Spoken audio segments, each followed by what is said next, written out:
A leer de una promesa, por supuesto, promesa a cristianos que atendieron a las demandas de Dios, a los requisitos de Dios. El día de anoche, gracias a Dios, hoy usted lo puede ver, usted puede entrar a YouTube y usted puede leer, ver, oír el mensaje que les compartí a los hermanitos el día de anoche. Preciosa enseñanza, por lo menos para mí. Amén. La mayoría se me durmió, pero por lo menos yo me gocé. Pero ya usted los puede ver, lo puede ver o puede oír y ver la enseñanza de anoche. Pero vamos a leer de una promesa acá. Por supuesto, hoy tenemos Santa Cena y por supuesto la comunión del pan, del vino, recordando lo que nos enseñaba hermano Alex, y más que nos enseñaba, lo que nos recordaba, ¿verdad? Porque yo creo que fue un recordatorio que cuando nosotros aprovechamos y entendemos lo que esto significa, tenemos la oportunidad de poner en blanca aquella hoja o en blanco aquella hoja en la cual se han venido escribiendo aquellas cosas de las cuales a nosotros no nos convendría pasar factura. Bueno, y él decía, cuando nosotros entendemos eso, y por supuesto lo hacemos de la manera en la que él dice, cuando él dice discerniendo el cuerpo de Cristo, está diciendo entendiendo la oportunidad que te doy de ponerte a cuentas, porque el Señor dice para que te juzgues, dice lo que está diciendo es para que te examines y después de examinarte, dice, y reconozcas que hay cosas desagradables, como dice el coro en ti, dice, puedas ponerte a cuentas conmigo, puedas hablar tú para que te justifique yo. Una de las cosas muy difíciles de Dios hacia nosotros, no porque sean difíciles para Dios, lo son difíciles porque Dios no forza a nadie, Dios no impone nada. Pero una de las cosas difíciles para Dios, y por supuesto difíciles en todo el sentido de la palabra para nosotros, es llevar al pueblo o llevar a un cristiano a realmente reconocer su falta. A reconocer su falta, ¿sí? Y hermano Alex hablaba de eso y él decía, ¿qué es la fiesta de expiación? La fiesta de expiación no es otra cosa que humillación. Y él decía, ¿y qué es humillación? Humillación no es otra cosa que aceptar nuestras responsabilidades, sin echarle culpa a alguien más si esa persona aportó para lo que nosotros vimos. Hermano, ¿y usted por qué es así? Es que, pastor, mire, es que a mí me hacen de cuadrito la vida, me hacen complicada la vida y por eso es que yo soy como soy. No, eso no es aceptar responsabilidad. Entonces, él decía eso y él decía, tenemos que ponernos a cuenta. Entonces, Pablo dice, examinándote, y después de examinarte, por supuesto, Pablo enseñó que hay cristianos que han caído tan bajo que ni siquiera pueden examinarse a sí mismos. Entonces Pablo dice, y si te examinas y te das cuenta que hay cosas desagradables, dice, ponte a cuentas con Dios, para que yo no te condene con el mundo. Porque nosotros tenemos dos alternativas: o tratamos el pecado en la cruz, o lo vamos a tratar con juicio. Esas son las dos alternativas de tratar el pecado. O lo tratamos yendo a la cruz, o lo tratamos bajo juicios de Dios, porque Dios tratará el pecado en la tribulación con juicios. Sin embargo, ahora solamente nos dice, trátalo por medio de la cruz. Entiende eso, porque eso es cruz. Ahí está la cruz. Muy bien. Yo quiero tomarme el tiempo suficiente, como decía hermano Alex, y por supuesto ir perfeccionando cada vez más esas cosas, y por supuesto darle la introducción No sé cuánto tiempo, la verdad, me va a llevar a hablarle de esto que usted ve escrito ahí. La influencia baálica en nuestra vida. La influencia baálica, o sea, que existe en nuestra vida. Usted sabe que nosotros podemos ser idólatras sin ídolos en la casa. Amén. Sí, amén. Sí. Usted puede ser que no tenga el Cristo negro en la casa, pero todo aquello que tome el lugar de Dios, ese es su ídolo. Sí, Señor. Así es. Ese es su ídolo. Sea trabajo, sean hijos, sea esposo, sea esposa, sea padre, sea madre, sea lo que sea. Amén. Sea el templo de Dios. Le dijo Dios a Israel: te voy a quitar el encanto de tus ojos.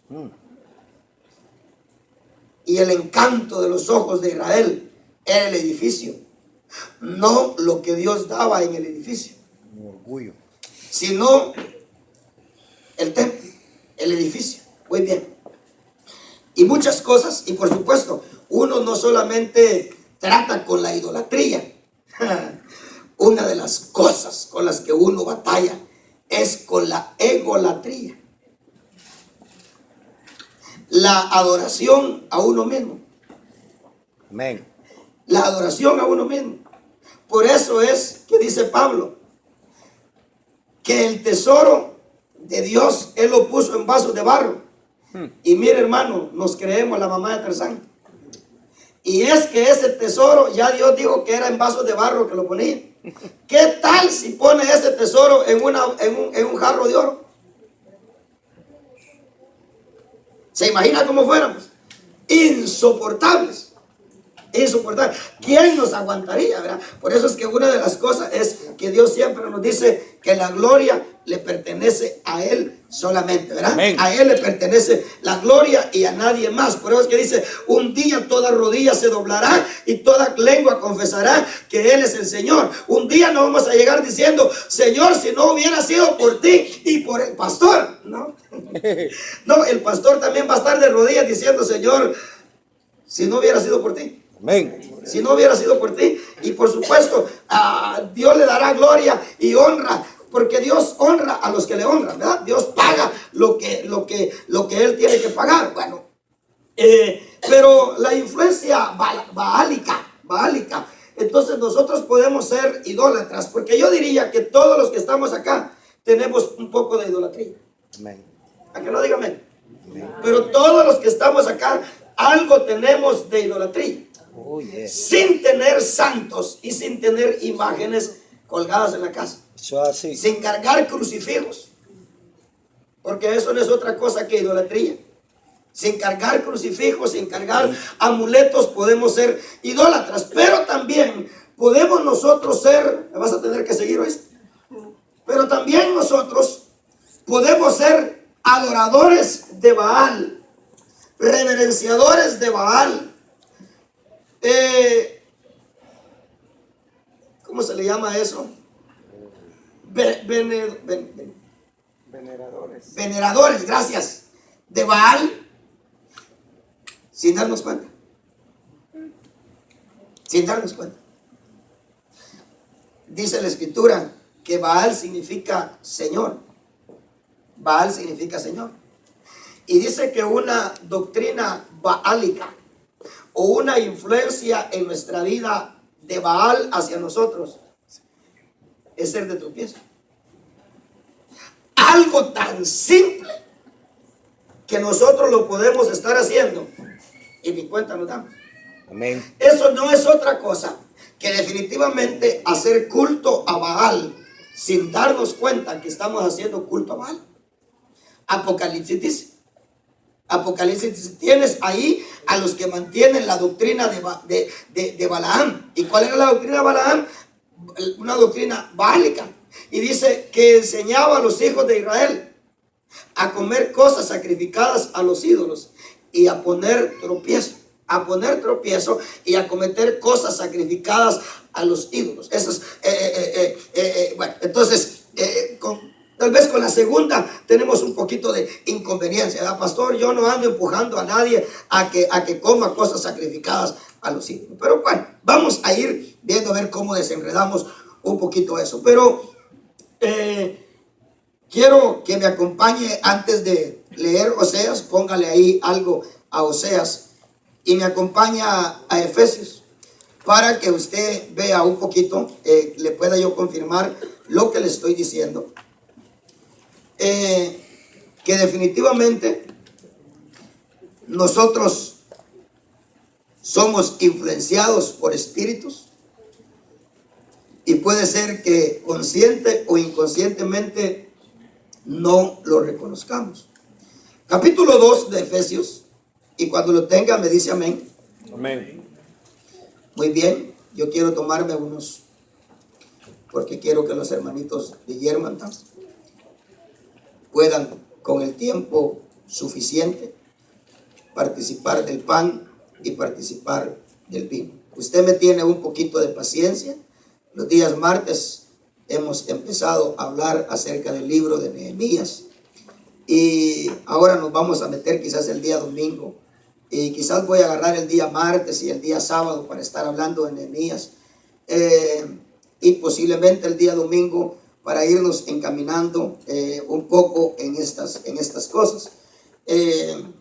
Pero el capítulo 2 de Efesios dice: y Él os dio vida a vosotros que estabais muertos en vuestros delitos y pecados, en los cuales anduvisteis, porque como ya te dio vida y ya no estás muertos en tus delitos y pecados, porque te dio vida, en los cuales anduvisteis en otro tiempo, según la corriente de este mundo. Oiga eso. En los cuales anduvisteis muertos en delitos y pecados, en los cuales anduvisteis en otro tiempo, según la corriente de este mundo. Por supuesto, ¿quién maneja la corriente de este mundo? Dice que la maneja alguien que se le llama el príncipe de la potestad del aire. Oiga eso. O sea, ese ritmo, ¿verdad? El ritmo y todo lo que hay en el mundo. Dice que esa corriente es una corriente en el que la mayoría de la gente le gusta meterse en esa corriente. ¿Sí? Es la corriente de la música, del ritmo, cumbia, rumba, cha-cha-cha, bachata y reggaetón. Y usted entra a un restaurante y ahí está el ambiente, hermano, y el ambiente, y le dan ganas a uno, y a veces hasta uno resulta ahí con el piecito, ¿verdad? Pero es una corriente, es una corriente, es una corriente. Pero ¿quién maneja esa corriente? Dice que la maneja un príncipe que se llama el príncipe de la potestad del aire. Oiga eso. El espíritu que ahora opera en los hijos de desobediencia. Un día vamos a aprender las diferentes clases de hijos. Hijos de desobediencia, hijos de fornicación, hijos de ira, hijos de perversidad, etcétera, etcétera. Hay diferentes, pero vamos a ver un día de eso. Ahora no lo vamos a ver, pero oiga, en los hijos de desobediencia, entre los cuales también todos nosotros, todos, ¿verdad? Sin la excepción de uno, todos nosotros, dice acá, en otro tiempo vivíamos en las pasiones de nuestra carne. ¿Y qué es andar en las pasiones de nuestra carne? Es andar satisfaciendo deseos de la carne y de la mente. Y eso nos daba el diploma de ser por naturaleza, éramos hijos de ira. Oiga, allá están los hijos de desobediencia, acá están los hijos de ira. Y éramos por naturaleza hijos de ira, lo mismo que los demás. Entonces noten, en esa corriente en la que nosotros andábamos, ¿quién nos hacía entender que nosotros andábamos en eso? Por la influencia del príncipe de la potestad del aire. A nosotros nos decía, mire, a usted lo anda manejando el diablo. Que si a mí ni me maneja Dios, ni me maneja el diablo. Sí, claro que no. El diablo no, ni siquiera tenía que meter las manos el diablo. Un príncipe un príncipe, el príncipe de la potestad del aire influenciaba en nosotros, y ese príncipe nos metió a la corriente del mundo y terminamos, hermano, en drogados, prostituidos, borrachos, marihuanos y qué sé yo, todo lo que usted y yo éramos. Pero bueno, lo mismo puede estar pasando con esto. Dice la escritura, ¿qué es lo que será? Lo mismo que ya fue. Por eso es que el Señor hablaba a mi corazón un día de estos, y el Señor me decía que nosotros tenemos que dejar de ver en la Biblia, o tenemos que dejar de leer historia nada más en la Biblia. Que nosotros tenemos que leer en la Biblia ejemplos. Porque cuando nosotros leemos la Biblia solo para ver en lo bueno o en lo malo historia, entonces la escritura no nos da el sentido que tendría que tener. Porque ver historia en la Biblia es una cosa, y ver ejemplos en la Biblia es otra cosa. Si lees de alguien que le sucede, por ejemplo, cuando leas de Saúl, si lees historia, en lo que va a quedar aquello es solo a Saúl le aconteció eso. Cuando leas de Esaú, vas a pensar que solo a Esaú le aconteció eso. Por eso es que cuando nosotros leemos de las proezas, de las maravillas, de las cosas que hicieron los hombres y las mujeres de la antigüedad, hermano, lo único que nosotros leemos es historia. ¿Sabe por qué? Porque no lo vemos como ejemplo a seguir, porque de lo contrario nosotros hiciéramos las cosas que ellos hicieron. Entonces eso se queda en historia, no se queda en ejemplos. Entonces, pero la Biblia la tenemos que leer como ejemplo. Dice Pablo, todo esto les aconteció y quedó escrito para que ustedes se deleiten en la historia, ¿no? Todo eso fue escrito para ejemplo de nosotros.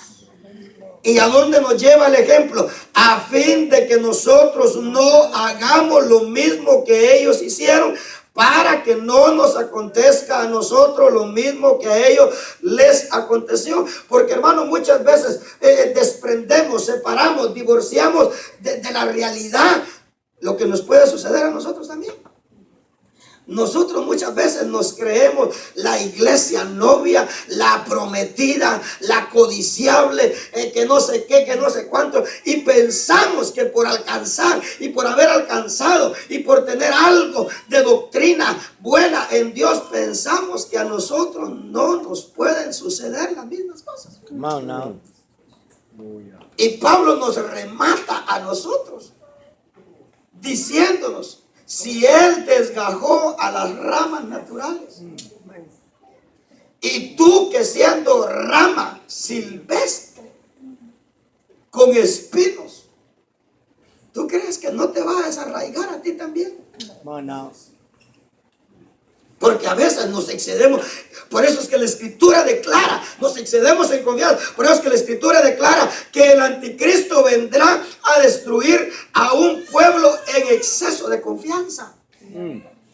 Uno de los pecados gravísimos, decía hermano Alex en una oportunidad, es el exceso de confianza. Es que Diosito es bueno y Diosito no me va a castigar y Diosito no... hermano. Sí. Bueno, pero ya leímos Efesios, ¿verdad? Ahora vayamos a Oseas. Y yo le voy a hacer la introducción. Si usted le aconsejo, tómese un tiempecito, porque si no me va a tocar que predicar. Yo no encuentro a Geo. A mí, ¿dónde estoy? Oseas. Oseas. Porque si no se lo voy a tener que compartir un martes acá. Pero usted mírelo y después se lo comparto otra vez. ¿Okay? Porque es algo muy, muy precioso. Si cuando usted lo vea se va a dar cuenta y va a decir, no tenía razón el pastor, no está buena la cosa. Y póngale un dedo. La egolatría. Me decía Moisés, como él es el que pone los... mire cómo es la egolatría, pues cómo se esconde la egolatría. Lo bueno es que no es para él, es para mí, pero no es que lo voy a decir. Pero me decía Moisés que le decía a los hermanos, a los que le manda a él eso, que pusieran sus comentarios. ¿Sabe qué busca uno con comentarios? Halago, halago, alabanza, aplauso, admiración. Y eso es un cuchillo de dos filos. Porque eso se puede convertir en idolatría. Amén. ¡Ah, qué mensajazo! ¿Se dieron cuenta? Sí, pastor, qué bárbaro.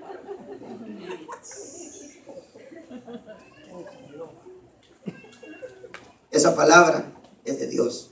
Aleluya. Nosotros solamente somos canales.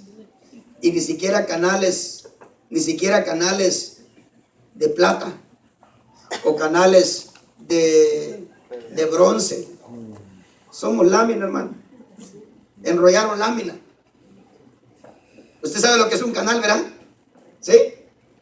Algo enrollado de lámina donde tiran agua y el agua se va por el canal y le llega a usted hasta su casa. Es un canal. Nos oxidamos, nos agrietamos, nos ponemos negro, agarramos lo verde del agua. Eso somos nosotros. Amén. Canales. Amén. Y ni siquiera de plata o de bronce, mucho menos de oro. Solo dientes tenemos de oro, pero eso no cuenta. Canales. Pero lo que va por el canal, eso es de Dios, ¿verdad? Eso es de Dios. Muy bien. Dice acá, después de un trato, vamos a leer la promesa. Verso 17 del capítulo 2, cuando usted lo tenga, me dice amén. Y seguime muy. Oiga la promesa. ¿Alguien me quiere leer la promesa del verso 17? La esperanza, uno por uno, no todos juntos. Uno por uno. Mana Gaby, usted lo tiene, más Gaby y Fortis. ¿No lo Y tienes? nunca más serán mencionados. ¿Quiere que lea todos los versículos? No me gusta esa versión, léame la tuya, ni no vamos a ver. Porque quitaré de su boca los hombres de Los nombres. Ajá, léamelo otra vez. porque quitaré de su boca los nombres de las Boales. De los Baales. Sí, amén. Y nunca más serán mencionados por sus hombres. Nombres. Así comencé leyendo la Biblia yo mismo. Igualito. Así comencé. Es que si yo le enseñara mi libro de notas, hermano, usted piensa que está escrito en chino.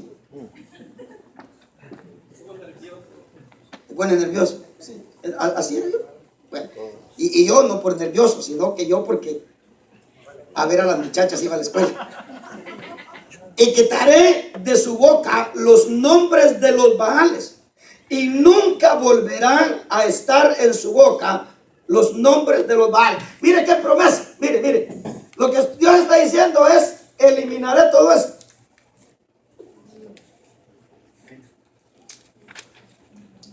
Claro, tenemos que echar un vistazo, ¿verdad? La influencia.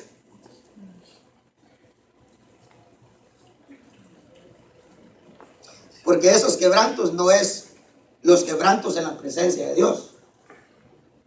No. Es esa lloradera que a usted le agarra a veces y no sabe ni por qué llora. Y en vez de buscar deshacernos de eso, abrazamos eso. Eso es un culto a Baal. Bueno, pero dejemos eso allí ahorita. Muy bien. Claro, porque quitaré de su boca los nombres de los Baales y nunca más serán mencionados por su nombre. En aquel día, no, pero ahí ya no. Ahora, claro, veamos qué cristiano es aquel que puede anidar esa promesa. Lo que está diciendo es: ya no habrá influencia baálica en ellos. Ya no habrán quebrantos, ya no habrá esto, ya no habrá. O sea, hermano, imagínense cuánto ha apartado de Dios ese.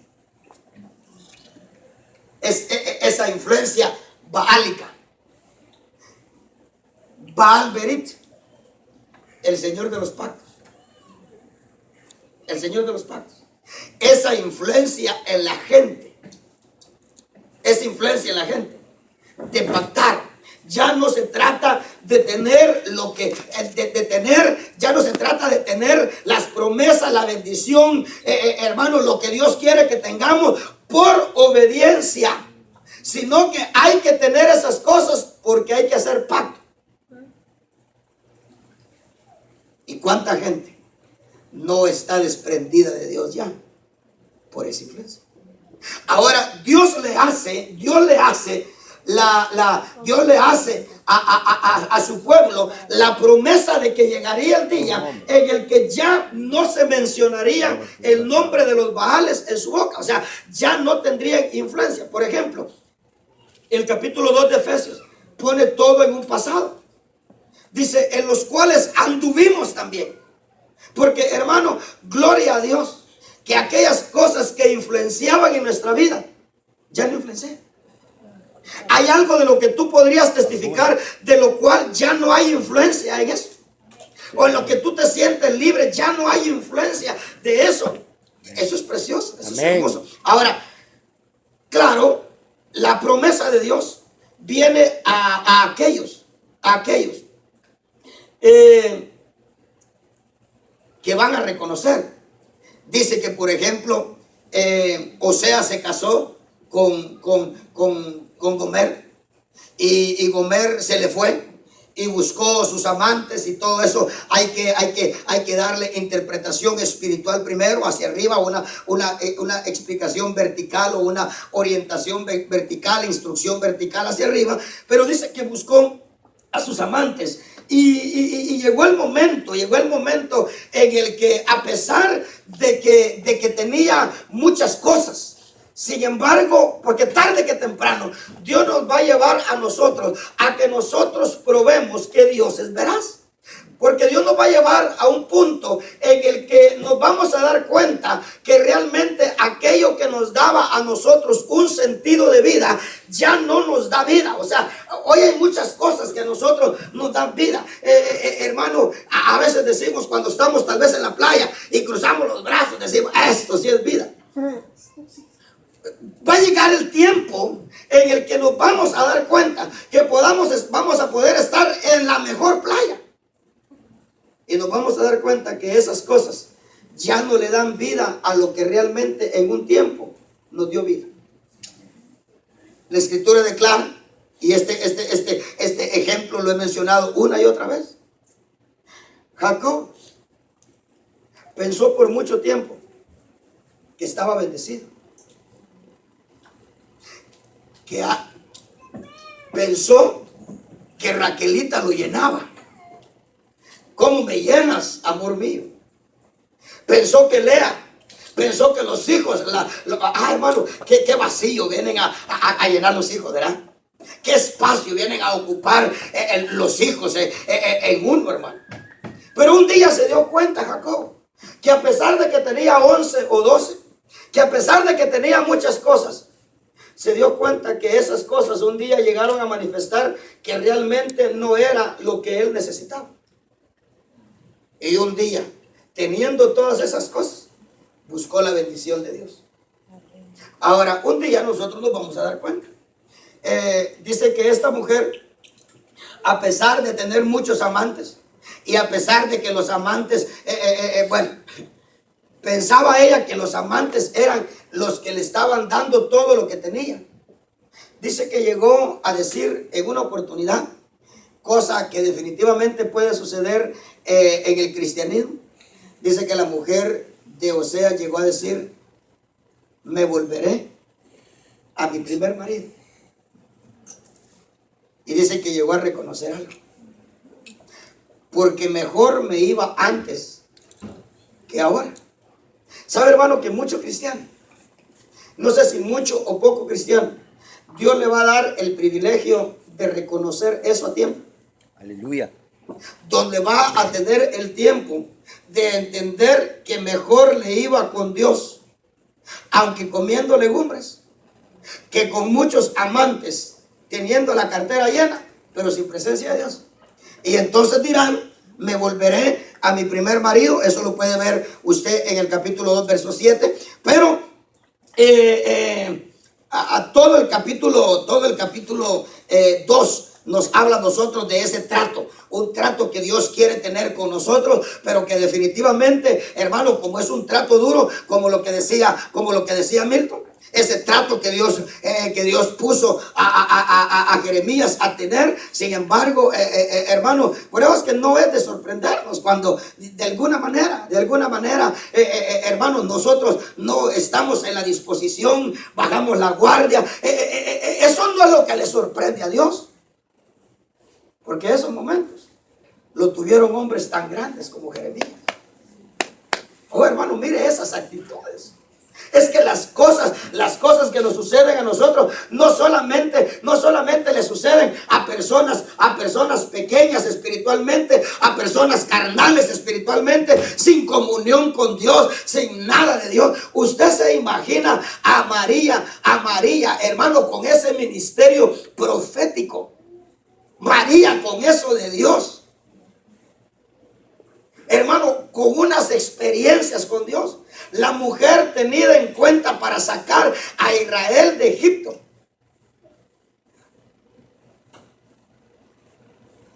Criticando a su hermano por estar casado con una negrita,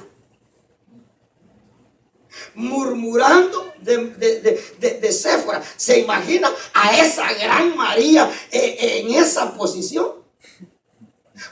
Está bien que murmure, hermano, una carnal, que murmure una que ni lee la Biblia, que murmure a alguien que ni siquiera levanta las manos cuando adora a Dios, que murmure a alguien que ni siquiera aplaude cuando hay que cantarle a Dios. Está bien que murmure a aquella que está en la calle espiritualmente, pero una como María.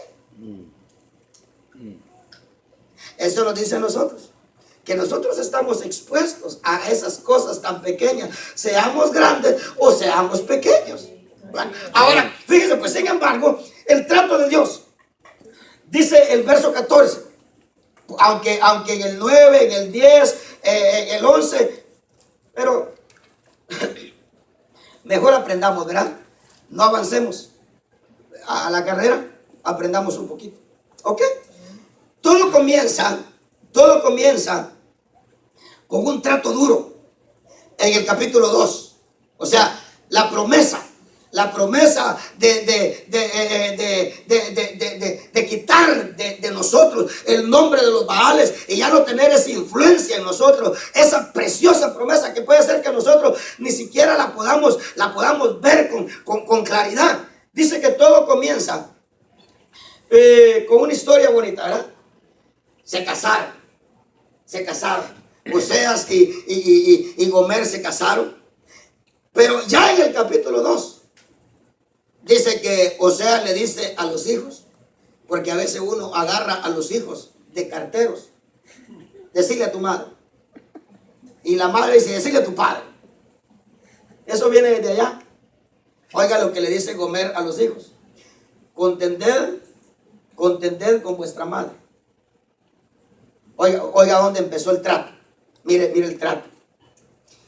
Decid a vuestros hermanos a mí y a vuestras hermanas Ruamá, contended con vuestra madre. Contended. Y mire el mensajito que le mandó. Porque ella no es mi mujer y yo no soy su marido. ¿Cómo le caería eso a Gomer? Ingrato. Y que se la lleva de profeta.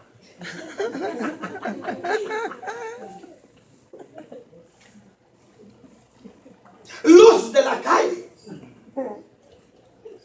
No lleva a cabo lo que dice Efesios: maridos, amad a vuestras mujeres. Mire cómo comenzó el trato. El trato comenzó sacando. No voy a poner su mente en otra cosa. Póngala acá, en lo que estamos hablando. El trato que Dios puede llegar a tener con usted como iglesia. El trato que Dios está teniendo con mucha gente evangélica allá afuera. No ponga su cosa en otra cosa. Contender con vuestra madre, porque ella no es mi mujer y yo no soy su marido. Ahora, ¿por qué? ¿Por qué? ¿Por qué? ¿Por qué ese mensaje? Díganle que quite de su rostro sus prostituciones y sus adulterios de entre sus pechos. Yo como he querido entender eso. ¿Por qué las fornicaciones están en el rostro? ¿Qué significa eso?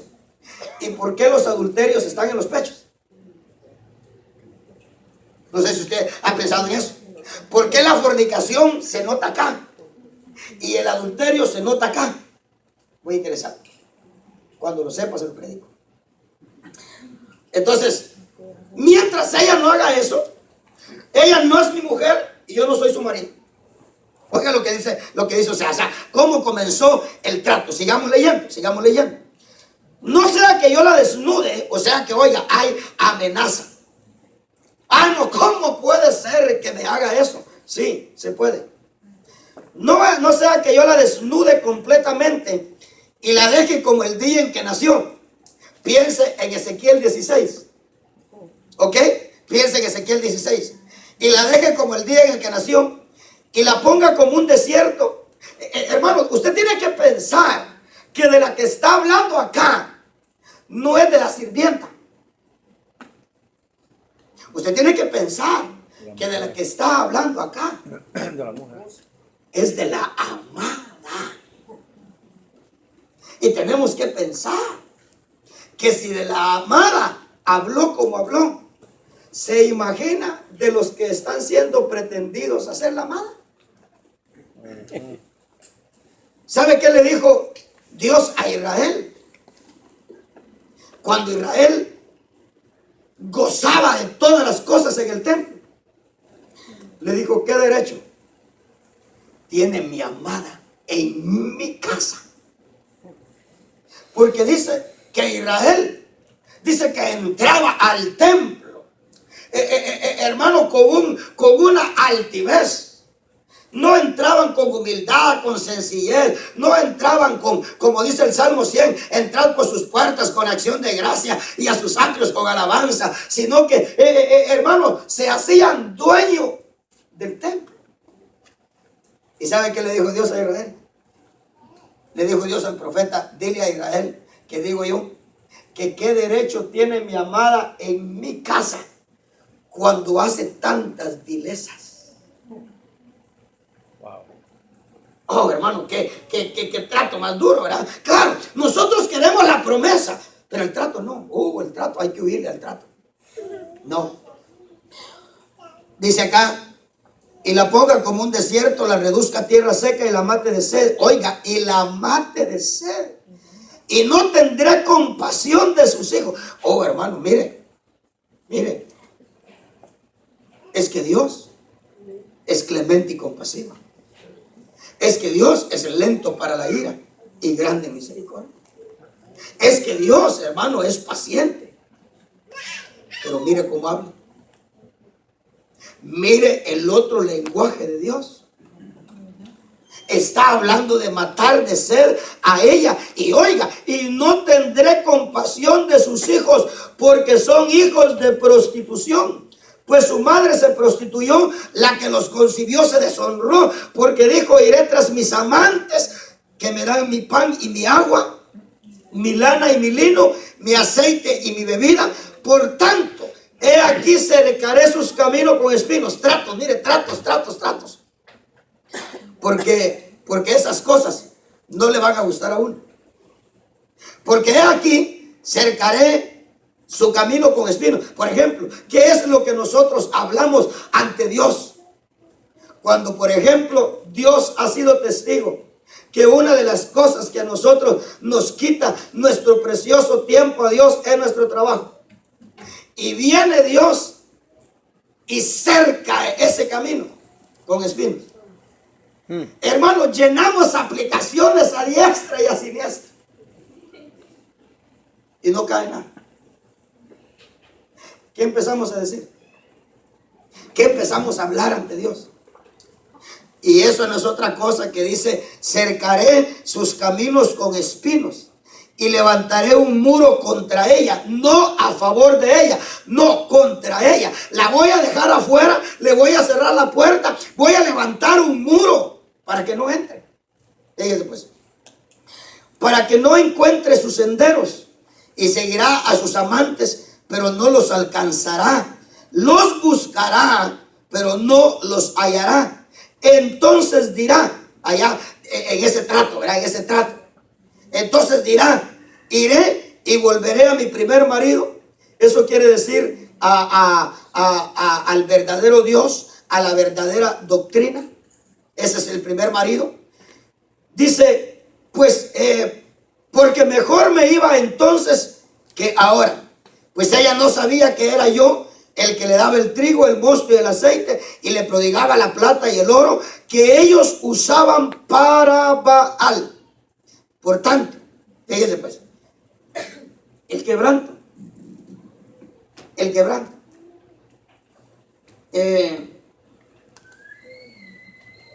Usted sabe que hay música para todo, ¿verdad? Viene y sufrimos una decepción. Y el dinerito que el Señor te da, vienes y te vas a comprar un CD de Chente. Especialmente del Buki. ¿Cómo fui a enamorarme de ti?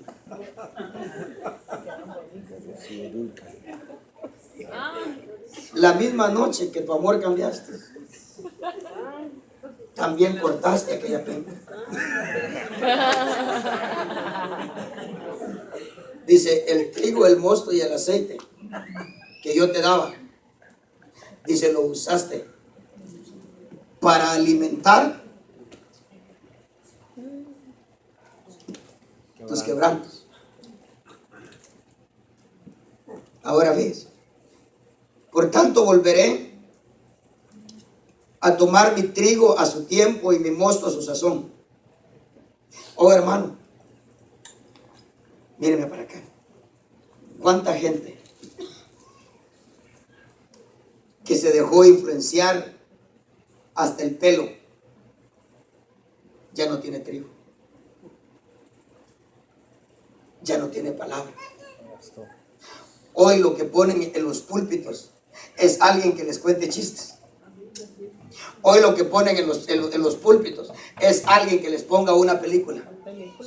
Hoy lo que ponen en los púlpitos es a cantar hora y media, conciertos. ¿Usted ha visto en algún concierto predicar?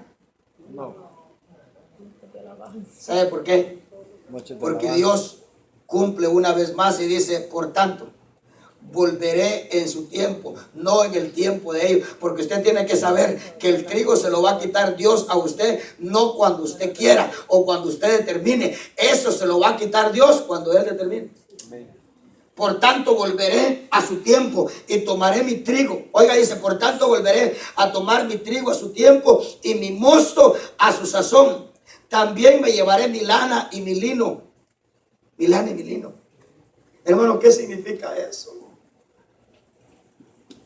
Oiga, la vestimenta. Gente a la cual Dios le había provisto lino para hacerse su vestido de novia. Su vestido de novia.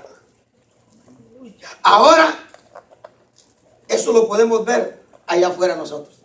Si nosotros tuviéramos ojos espirituales, si pudiéramos ver con los ojos de Dios, ¿sabe, hermano, que nosotros miraríamos a una iglesia semidesnuda? Desnuda. La miraríamos semidesnuda a la iglesia. Cuando antes, hermano, tenía su precioso vestido. Yo les he contado en una oportunidad, Dios me permitió ver a mí, a las hermanas de la iglesia, hermano, con unos vestidos que no tenían bombillos, pero alumbraban. A la misma vez que eran transparentes, no se veía nada. Una transparencia, un olor cremita así claro, pero hermano, un vestido tallado, que no había que agarrarle, que no había que romperle, que así a veces hacen, ¿verdad? Cuando les queda largo de aquí, que no sé qué, que no sé cuánto, los ganchitos aguantan con todo. Mire, unos zapatos de Cinderella, hermano. Yo los vi. Cristalinos. Cristalinos. Los zapatos. Un vestido que no había que arrastrarlo. Cabal a la medida. ¿Cómo miraría la iglesia hoy en día uno? ¿Sabe por qué? Porque perdieron su lana y perdieron su lino. Ve uno a la iglesia sin palabra. Ve uno, oiga, dice, y tomaré, oiga lo que dice acá, mi mosto a su sazón. ¿Sabe qué quiere decir eso? Que cuando el vino estaba a punto de terminar su fermentación, se los quitó Dios. Mi mosto a su sazón, dice. Ahora, oiga lo que sigue diciendo. Y dice acá, también me llevaré mi lana y mi lino que le di para que cubriera su desnudez. Ahí está, mire. Y ahora descubrirá su vergüenza ante los ojos de sus amantes. Y nadie la librará de mi mano. Oiga eso, hermano. Haré cesar también todo su regocijo, sus fiestas, sus lunas nuevas, sus días de reposo y todas sus solemnidades. Devastaré sus vides. No lo está haciendo el diablo, lo está haciendo Dios. Devastaré sus vides y sus higueras, de las cuales decía ella, son la paga que mis amantes me han dado. Y las convertiré en matorral, y las devorarán las bestias del campo, y la castigaré por los días de los Baales, cuando ella les ofrecía sacrificios, y se adornaba con sus arcillos y joyas, y se iba tras sus amantes, y se olvidaba de mí, declara el Señor. Último trato, el tiro de gracia. Después de todo eso, por tanto,